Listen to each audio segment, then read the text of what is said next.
నిజామాబాద్ నగరపాలక సంస్థలో చెత్త చెదారాలు ఎక్కడెక్కడ కూరుకుపోయిన పరిస్థితి నిజామాబాద్ నగరపాలక సంస్థ నిజామాబాద్ నగరంలో చోటు చేసుకుంది. వర్షాకాలం కావడం పూర్తిగా రోగాల కుప్పగా మారుతుంది నిజామాబాద్ నగరం. ఇప్పటికే మలేరియా, అదే టైఫాయిడ్, డెంగ్యూ వ్యాధులతో నిజామాబాద్ నగరం బాధపడుతున్న పరిస్థితి నెలకొంది. వర్షాకాలం వచ్చిందంటే చాలు ఎక్కడెక్కడ డ్రైనేజీలన్నీ నిండిపోయి చెత్త చెదారాలుగా నిలుస్తున్న పరిస్థితి నెలకొంది. చూసుకోవచ్చు, మొత్తంగా నిజామాబాద్ నగరంలో చూసుకుంటే డ్రైనేజీల వల్ల పూర్తిగా రోడ్ల పక్కన చెత్త కుప్పలు, ప్లాస్టిక్ వ్యర్థాలు, అధ్వానంగా చేరిన డ్రైనేజ్ పక్కన పండ్లు ఫలాలు పడేసిన పరిస్థితి నెలకొంది. మరోవైపు బస్తీ దవాఖానా, అర్బన్ దవాఖానలో అంతంత మాత్రంగానే వైద్య సేవలు అందించడం దీనికి అంతటి కూడా ప్రధాన కారణం అని చెప్పచ్చు. మరోవైపు మున్సిపాలిటీలో శానిటేషన్ వ్యవస్థ కుంటుపడింది, రోగాలకు ముప్పు పొంచిన పరిస్థితి నెలకొంది. ఇక్కడ చూడొచ్చు, డ్రైనేజీ మొత్తం ప్లాస్టిక్తో నిండిపోయిన పరిస్థితులు కనిపిస్తున్నాయి. మొత్తంగా చూసుకోవచ్చు, డ్రైనేజ్ వ్యవస్థ సరిగా లేకపోవడమే ప్రధానంగా కుళాయి డ్రైనేజీలోని కూడా నీరు నిలిచిపోయింది. చెత్త చెదారం దోమలతో పొంగి నిండి ఉన్న పరిస్థితి నెలకొంది. పూర్తిగా చూడొచ్చు, డ్రైనేజీలో ప్లాస్టిక్ బాటిళ్ళు, ప్లాస్టిక్ చెత్త వ్యర్థమైన పరిస్థితి, దానిపైన దోమలు లార్వా వ్యాపించిన పరిస్థితి చూసుకోవచ్చు విజువల్స్లో డైరెక్ట్గా. ఎందుకంటే నిజామాబాద్ నగరపాలక సంస్థలో పూర్తిగా 60 డివిజన్లు ఉంటాయి. 60 డివిజన్లలో ప్రతిరోజు ఏదో ప్రాంతంలో చెత్తను తొలగిస్తుంటారు. కానీ కొన్ని ప్రాంతాల్లో వీటిని విస్మరించారు మున్సిపల్ శాఖ అధికారులు. 60 డివిజన్లో పరిధిలో 8 నుంచి 10 వరకు కాలనీలు ఉంటాయి ఒక్కో డివిజన్లో. పూర్తిగా ఈ కాలనీలన్నీ కూడా డెవలప్ చేసేందుకు గత ప్రభుత్వము నిధులు కూడా మంజూరు చేసింది. సుమారుగా ఒక్కో కాలనీలో 10,000 కుటుంబాలు నివసిస్తుంటాయి. నగరంలో పూర్తిగా 4.30 లక్షల జనాభా ఉంది. Chandrashekar colony, Maruti Nagar, Kanteshwar, Dubba, Gautam Nagar, canal Katta, Nagaram, Sainagar, Gayatri Nagar, Anand Nagar, Padmanagar, Vinayak Nagar, Sitaram Nagar, Varni road, Malapalli, Khoja colony, Haimadpura colony, ఇతర ప్రాంతాలతో పాటు ప్రధానంగా నగరంలోని ప్రధాన కేంద్రం జిల్లా జనరల్ ఆసుపత్రి చుట్టుపక్కల ఉన్న ప్రాంతాల్లో కూడా డ్రైనేజీ చెత్తగా మారిన పరిస్థితి నెలకొంది.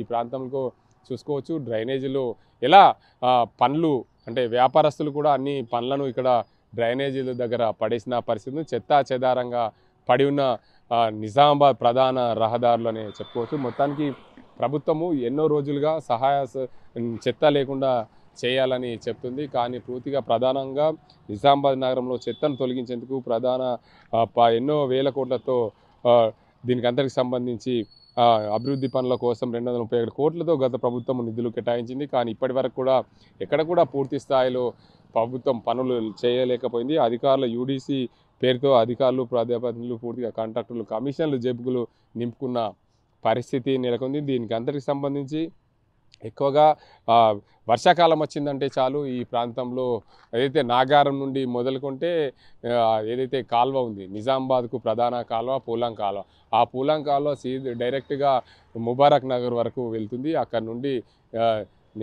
ఆ ప్రాంతం నుండి సీదా నవిపేట మండలం నుండి ఏదైతే గోదావరిలో కలిసే అవకాశం ఉంది. కాబట్టి పూర్తిగా పూలాంగ్ నుండి మొదలుకుంటే ఈ నాగారం నుండి నీరన్నీ కూడా సీతారాం నగర్, ఆ ప్రాంతం నుండి కూడా వర్ణి రోడ్ చౌరస్తా, అదేవిధంగా పూలాంగ్, దాంతోపాటు ఎల్లమ్మగుట్ట, దాంతోపాటు కంటేశ్వర్, అదేవిధంగా చంద్రశేఖర్ కాలనీలతో పాటు అటు గూపన్పల్లి, దాంతోపాటు ముబారక్ నగర్ మీదుగా ఆ ప్రాంతానికి మాణిక్ బండార్ చెక్క మీదుగా వాగు కూడా ప్రవహిస్తుంది. ఆ వాగులో పూర్తిగా చెత్త చెదారాన్ని నిండిన పరిస్థితి ఉంది. ఇప్పటికే జిల్లాలో 25 డెంగ్యూ కేసులు నమోదయ్యాయి. వైరల్ ఫీవర్తో మరో 20 కేసులు, టైఫాయిడ్తో 189 కేసులు నమోదైన పరిస్థితి నెలకొంది. నిజామాబాద్ జిల్లాలో ప్రతినిత్యము ఇతర ప్రాంతాల నుంచి జిల్లా కేంద్రానికి ప్రజలు వస్తుంటారు. ఇక్కడ డ్రైనేజీలన్నీ కంపు కొడుతున్న పరిస్థితి నెలకొంది. డ్రైనేజీలలో ప్లాస్టిక్ బాటిళ్ళు, ప్లాస్టిక్ చెత్త, ప్లాస్టిక్ కవర్లతో నిండిపోయిన పరిస్థితి. దాంతోపాటు పూర్తి స్థాయిలో ఈ డ్రైనేజీలు శుభ్రం చేయకపోవడమే ప్రధాన కారణం. వర్షాకాలం వచ్చిందంటే చాలు రోగాల బారిన పడుతుంటారు నిజామాబాద్ నగర ప్రజలు. వర్షాకాలం వచ్చిందంటే చాలు నగరంలో చెత్త పేరుకుపోతున్న పరిస్థితి. ఏ కాలనీలో చూసినా చెత్త విచ్చలవిడిగా పడేస్తుంది. దానివల్ల అనారోగ్యాల బారిన జనాలు పడుతున్న పరిస్థితి. మనం ఒక కాలనీలో ఉన్నాం, ఏదైతే కంటేశ్వర్ బైపాస్ వద్ద ఈ కాలనీలో నివసించే ప్రజలు ఏమంటున్నారు? నీలకంఠ నగర్లో ఉన్నాం. అమ్మ చెప్పండి, మీకు ఏం సమస్యలు ఉన్నాయి ఈ కాలనీలో? సమస్యలు ఉన్నాయి సార్. ఇగో మోరీళ్ళు ముఖ్యంగా అయితే కొన్ని నీళ్ళు వస్తే మస్తు లొల్లులు అవుతున్నాయి. ఎవరింటి ముంగలు వచ్చినా లొల్లులు బాగా అవుతున్నాయి. దోమలకు విపరీతమైన దోమలు జ్వరాలకు చచ్చిపోతున్నాం. ఎన్నో వస్తున్నారు చూస్తున్నారు వెళ్ళిపోతారు, వస్తున్నారు చూస్తున్నారు వెళ్ళిపోతారు. ఒక్క నాయకుడు అని వచ్చి మాకు మోరీ వేసే దిక్కు లేరు. మేమే వేసుకున్నాం రోడ్లు కూడా ఎవరు వేయలే. మాకు ముఖ్యంగా సంబాలిటి రావాలి. మాకు రోడ్డు మోరీ ఒకటి ఉంటే కాదమ్మా. ఇప్పుడు మోర్లు లేవు నీళ్ళని మీ ఇంట్లోకి వస్తున్నాయి అంటున్నారు. చూడండి రోడ్డు లేవు నీళ్ళని మీ ఇంట్లోకి వస్తున్నాయి అంటే అసలు చెత్త ఇక్కడ పడేయడం వల్లనే రోగాలు పడేస్తున్న వాగులు ఉంది కదా. మాకు చెత్త బండి వాళ్ళు కూడా ఎవరు వస్తారు? ఇటు నష్టంతో ఉన్న రోడ్డు ఉందా? మంచిగా సరిగా రోడ్డు లేదు, నల్లలు లేవు, మోరీలు లేవు. నల్లలు మేము సొంతంగా వేయించుకున్నాం మా సొంత పైసలతో. ఒక్కోలానే వేసిన వాళ్ళు మున్సిపాలిటీ వాళ్ళే రారు మా గల్లీకి వస్తే. అట్లానే మాకు మోరీలు కంపల్సరీ మోరీలు కావాలి సార్. అందుకే దోమలకి మస్తు అల్లాడిపోతున్నాం పిల్లలు జిల్లాలో.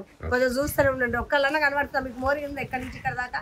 మరో వ్యక్తున్నారు. అసలు మీ కాలనీలో అత్యధికంగా శుభ్ర చెత్త బండి రాకపోవడం ప్రధానంగా ఏదైతే రోగాల బారిన పడుతుందని చెప్తున్నారు. మీ కాలనీకి చెత్త బండి రాదు? కాలనీలో చెత్త బండి రాదు, ఏం రాదు. కరెంటు స్తంభాలు లేవు, కరెంటు సప్లై లేదు అసలుకి. బ్యాక్ సైడ్ నుంచి తీసుకున్నాం మేము కరెంటు స్తంభం. అక్కడి నుంచి తీసుకున్నాం. ఇన్ని ఇండ్లు కనీసం దగ్గర లేదని 60-70 ఇండ్లు ఉన్నాయి. కానీ ఇంతవరకు ఏ ప్రభుత్వం పట్టించుకోలేదు మమ్మల్ని. కనీసం రోడ్డు కూడా సదుపాయం లేదు. కాకపోతే కనీసం మోరీలు కూడా లేవు. గలీజ్ ఉంది, అంత గలీజ్ ఉంది. దోమలతో అందరూ బాధపడుతుంది సార్. కొద్దిగా కనీసం మీరన్నా చేసి. అంటే ప్రధానంగా మీరు నాలా పక్కన నిర్వహిస్తున్నారు. నాలాలో అంత వర్షాకాలం రాగానే పూర్తిగా నీళ్లు వస్తుంటే మీ కాలనీ కూడా వచ్చే పరిస్థితి. అక్కడ చెత్త వేయడం వల్లనే అత్యధికంగా రోగాల బారిన పడుతున్నారు అని చెప్తున్నారు. అవును సార్, కరెక్టే. అది చెత్త అంతా ఏం చేస్తారు అంటే డ్రైనేజ్ మొత్తం నిండిపోతుంది. చెత్త అంతా వేసే వరకల్లా వాగులో నీళ్ళన్నీ ఆగిపోయి మొత్తం దోమలన్నీ పైకి వచ్చేసి మొత్తం అందరికి డెంగ్యూ రోగాలన్నీ వస్తున్నాయి సార్. మరి మీరు దీని గురించి చర్య తీసుకోవాలని ప్రార్థిస్తారు. ఓకే, మీరు చెప్పండి. ముఖ్యంగా మీ కాలనీలో పరిస్థితి ఏంటి? అసలు రోగాల బారిన అత్యధిక ఎక్కడ చూసినా చెత్త చెదారం ఉంటుంది. చెత్త వాళ్ళు వస్తున్నారు మీ బండికి?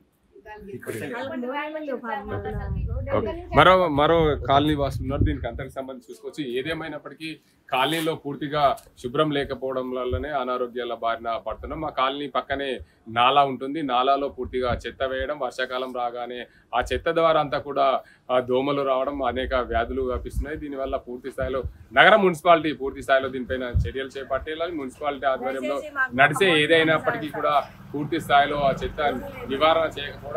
వర్షాకాలం వచ్చిందంటే ఎక్కడెక్కడ డ్రైనేజీలు లేకపోవడం వల్లనే ప్రధానంగా కాలువల్లో నీళ్లు నిలవడం. దాంతోపాటు మా ఇళ్లలోకి ఏదైతే ప్లాస్టిక్ వ్యర్థాలు కూడా అనేక ప్రాంతాల్లో పడేసి ఉండడం వల్ల అనేక మంది రోగాల బారిన పడుతున్నామని చెప్పి కాలనీ వాసులు చెప్తున్నారు. వర్షాకాలం రాగానే వ్యాధులు వ్యాపిస్తాయి. చూసుకోవచ్చు నిజామాబాద్ నగరం ఎలా ఉంది. మనం నిజామాబాద్ నగరంలోని ప్రధాన కూడలి వద్ద ఉన్నాం, పూలాంగ్ వాగు ప్రాంతంలో. ఎల్లమ్మగుట్ట వెనకాల ఉన్న పూలాంగ్ వాగు ఇది. ఇక్కడ చూడొచ్చు చెత్త చెదారం అంతా కూడా పేరుకపోయిన పరిస్థితి. నిజామాబాద్ నగరపాలక సంస్థలో 60 డివిజన్లు ఉంటాయి. 60 డివిజన్లలో పూర్తిగా ఒక్కో డివిజన్కు 10,000 మందికి పైగా నివాస గృహాలు ఉంటాయి. 10,000 పైకి నివాస గృహాలు ఉన్న నేపథ్యంలో పూర్తిగా నగరంలో 4,30,000 జనాభా నివసిస్తుంటారు ఈ నిజామాబాద్ నగరంలో. ఈ రోజుకు ఇతర ప్రాంతాల నుంచి వస్తూ పోయే వాళ్ళు ఉంటారు. దానికి అంతటికి సంబంధించి నగరంలో వర్షాకాలం వచ్చిందంటే చాలు రోడ్లపైన నీళ్లు, కాల్వలపైన నీళ్లు, ప్రధానంగా ప్లాస్టిక్ చెత్త చెదారాలు, దీనివల్ల వ్యాధులు వ్యాపిస్తున్న పరిస్థితి నెలకొంది. ఇప్పటికే 20 డెంగ్యూ వ్యాధులు, 189 టైఫాయిడ్ వ్యాధులు, దీంతోపాటు ఇతర వైరల్ ఫీవర్స్ 25 వరకు నమోదైన పరిస్థితి నెలకొంది. ప్రధానంగా నిజామాబాద్ నగరంలో ఈ ప్రధాన కాల్వ ఇది పూలాంగ్ వాగు. ఈ పూలాంగ్ వాగు నుండి నిజామాబాద్ నగరం నీళ్ళన్నీ కూడా గోదావరిలో కలుస్తాయి. ఈ నీళ్ళన్నీ కూడా నిజామాబాద్ నగరంలో నుండి నిండిన వర్షాకాలం రాగానే పూర్తిగా చెత్త చెదారం ఇలా నిండిపోయిన పరిస్థితి ఈ రకంగా ఉంటే చెప్పుకోవచ్చు వ్యాధులకు నిలయంగా మారిందనే నిజామాబాద్ నగరం. ఈ నిజామాబాద్ నగరం ప్రధానంగా పూలాంగ్ వాగు ఇది. పూలాంగ్ వాగు ఏదైతే నాగారం నుండి మొదలుకొని నీళ్ళన్నీ నిజామాబాద్ నుండి ప్రారంభమవుతాయి. నిజామాబాద్ నాగారం నుండి నీళ్ళన్నీ కూడా శ్రీరామ్ నగర్ కాలనీ, దాంతోపాటు వర్ణి రోడ్, దాంతోపాటు అటు ఏదైతే రేడియో స్టేషన్ ఉందో ఆ ప్రాంతం నుండి కూడా నీళ్ళన్నీ కూడా ఈ పూలాంగ్లో వాగులోకి వస్తాయి. అక్కడ నుండి ఏదైతే కంటేశ్వర్ వరకు కూడా ఈ పూలాంగ్ వాగు భారీగా వ్యాపించి ఉంది నగరం మొత్తంగా. ఇక్కడ ఏదైతే నిజామాబాద్ నగరంలో ప్రధానంగా ఉందో చూసుకుంటే ఇది పూలాంగ్ నుండి మొదలుకొని ఎల్లమ్మగుట్ట, దీంతోపాటు కంటేశ్వర్, దాంతోపాటు అటు చూసుకుంటే చంద్రశేఖర్ కాలనీ, బైపాస్ రోడ్డు, దాంతోపాటు ముబారక్ నగర్, అదేవిధంగా గోపన్పల్లి, మాణిక్ బండార్ వరకు కూడా ఈ వాగు వెళ్తుంటుంది. ఈ వాగు గుండా అనేక చెత్త చెదారాలు పడేసిన పరిస్థితి. వాగులో అంతా వర్షాకాలం వచ్చిందంటే చాలు రోగాల బారిన పడుతుంటారు. ఈ చుట్టుపక్కల ప్రాంతాల ప్రజలు ఈ చెత్తా చెదారాన్ని కూడా ఈ పూలాంగ్ వాగులో వేయడం వల్లనే ఈ వ్యాధులు వ్యాపిస్తున్నాయని చెప్పి నగర ప్రజలు అయితే ఇబ్బందులు పడుతున్న పరిస్థితి. పూలాంగ్ వాగు ప్రాంతంలోనే ఇదే ప్రాంతంలో చెత్తా చెదారం కూడా వేసిన పరిస్థితి. మొత్తంగా ప్లాస్టిక్ కవర్లు, దాంతోపాటు కూరగాయల వ్యర్థాలు, మరోవైపు ఇతర వస్తువులని కూడా ఈ ప్రాంతంలో పడేయడం అనేక రోగాల బారిన పడుతుంది. ఈ కాలనీ వాసులు అయితే ఉన్నారు, వాళ్ళని అడుగుదాం. ప్రధానంగా వీళ్ళు ఇదే కాలనీలో నివాసం ఉంటారు. చెప్పండి సార్, మీరు ఇక్కడ ఉంటారా? ఇక్కడే ఉంటాం. ఏంటి సార్ ఈ పరిస్థితి పూలాంగ్ వాగు దగ్గర? మీ పూలాంగ్ వాగు ఎప్పుడు కూడా స్వచ్ఛంగా ఉండే గతంలో చెత్త తీసుకొచ్చి పడేస్తున్నారు, 2 వీలర్లో తీసుకొచ్చి ఇక్కడ పడేసిపోతున్నారు. అడిగితే 2-3 సార్లు మీకెందుకు అంటున్నారు. ఇంకా మున్సిపాలిటీ వాళ్ళు అప్పుడప్పుడు వచ్చి క్లీన్ చేస్తున్నారు వారానికి ఒకసారి, మళ్ళీ చెత్త అయితే మళ్ళీ క్లీన్ చేయడం రొటీన్ అయిపోతుంది. ఇది అంటే వర్షాకాలం వచ్చింది, ఈ చుట్టుపక్కల నివాసాలు అనేకంగా ఉంటాయి. రోజువారీగా ఈ ప్రాంతం నుండి చాలామంది ప్రజలు వెళ్తూ ఉంటారు. ఈ దుర్గంధమైన వాసన, దీనివల్ల వర్షాకాలం రోగాల బారిన పడతారు కదా. రోగాల బారి విషయం అయితే మాకు తెలియదు, కానీ వర్షాకాలం అయితే ఒక్కోసారి ఓవర్ఫ్లో కూడా అవుతుంటాయి నీళ్లు వర్షాకాలానికి. ఈ వాగు మీద ఇక్కడ అమ్మా వెంచర్ 300 ప్లాట్లు డిసైడ్ చేశారు కదా, ఆ ప్లాట్లో వాళ్ళంతా ఈ దోవ మెయిన్గా యూజ్ చేస్తున్నారు. దీనికి ఈ విధంగా డౌన్ బ్రిడ్జ్ కాకుండా పెద్ద బ్రిడ్జ్ కడితే చాలా బాగుంటుంది, ఉపయోగం ఉంటుంది. ఆ బ్రిడ్జ్ ఎప్పుడు కడతారో తెలియదు, కానీ వర్షాకాలం అయితే నీళ్ళు ఓవర్ఫ్లో అవుతుంటాయి ఇక్కడ. మొత్తానికి చూసుకోవచ్చు, వర్షాకాలం వచ్చిందంటే చాలు రోగాల కుప్పగా మారుతుంది నిజామాబాద్ నగరం. దీనికి అంతరికి సంబంధించి చూసుకోవచ్చు. ఈ కాలనీ గుండా ఇతర ఏదైతే అమ్మ వెంచర్కు వెళ్తుంటారో ఇక్కడ లో లెవెల్ వంతెన ఉంది. హై లెవెల్ వంతెన చేస్తే ఈ ప్రాంతంలో వర్షాకాలం వచ్చినప్పుడు అందరూ కూడా ఇక్కడ నుండి వచ్చేపోయేందుకు రహదారి ఉంటుందని ఈ కాలనీ వాసులు చెప్తున్నారు. ప్రధానంగా చూసుకోవచ్చు, ఈ దుర్గంధం వద్ద కుక్కలు కూడా వాటన్నింటినీ కూడా తింటున్న పరిస్థితి నెలకొంది. మొత్తంగా ఏదైతే నిజామాబాద్ నగరంలో ఏదైతే ఈ దుర్గంధం ఉందో, ఈ దుర్గంధాన్ని కూడా నిజామాబాద్ నగర పాలక సంస్థ పూర్తి స్థాయిలో నిర్లక్ష్యం వల్లనే ఎక్కడ దొరికితే అక్కడ చెత్త పేరుకపోయింది. ఈ చెత్త పేరుకపోవడం వల్ల ప్రధానంగా వర్షాకాలం రోగాల బారిన పడుతూ ఉంటారు. ఈ ప్రజలు ఇప్పటికే డెంగ్యూ వ్యాధులు 20 వరకు నమోదయ్యాయి, టైఫాయిడ్కి సంబంధించి. దాంతోపాటు ఏదైతే మలేరియా లాంటి వ్యాధులు కూడా అనేకంగా వ్యాపించున్నాయి. టైఫాయిడ్తో 189 మంది చికిత్స పొందుతున్న పరిస్థితి నెలకొంది. ఇది వైరల్ ఫీవర్స్ అయితే 25 మంది జనరల్ ఆసుపత్రిలో జాయిన్ అయిన పరిస్థితి. ఏదేమైనప్పటికీ నిజామాబాద్ నగరంలో ఇలా చెత్త పేరుకపోతుంటే పరిస్థితి ఎలా ఉంటుంది? ప్రతిరోజు వందల సంఖ్యలో రోగాల బారిన పడుతున్న పరిస్థితి నెలకొంది. దీనికి నగరపాలక సంస్థ నిర్లక్ష్యం వల్లనే ఇదంతా చెత్త పేరుకపోయిందని చెప్పి వివిధ కాలనీ వాసులు అయితే చెప్తున్న పరిస్థితి. ఇది ఇక్కడ పరిస్థితి. కెమెరా సాజింతో గంగారెడ్డి, RTV నిజామాబాద్. తెలుగులో ఫాస్టెస్ట్ న్యూస్ ఇప్పుడు కొత్త అవతారంలో 5 సెకండ్లోనే పూర్తి వార్తా సమాచారం మీ చేతిలో. సోషల్ మీడియా ట్రెండ్స్ మీ కళ్ళ ముందుకే live TV and voice search ఆప్షన్స్తో ఇప్పుడే డౌన్లోడ్ చేయండి. యాప్ లింక్ డిస్క్రిప్షన్లో ఉంది.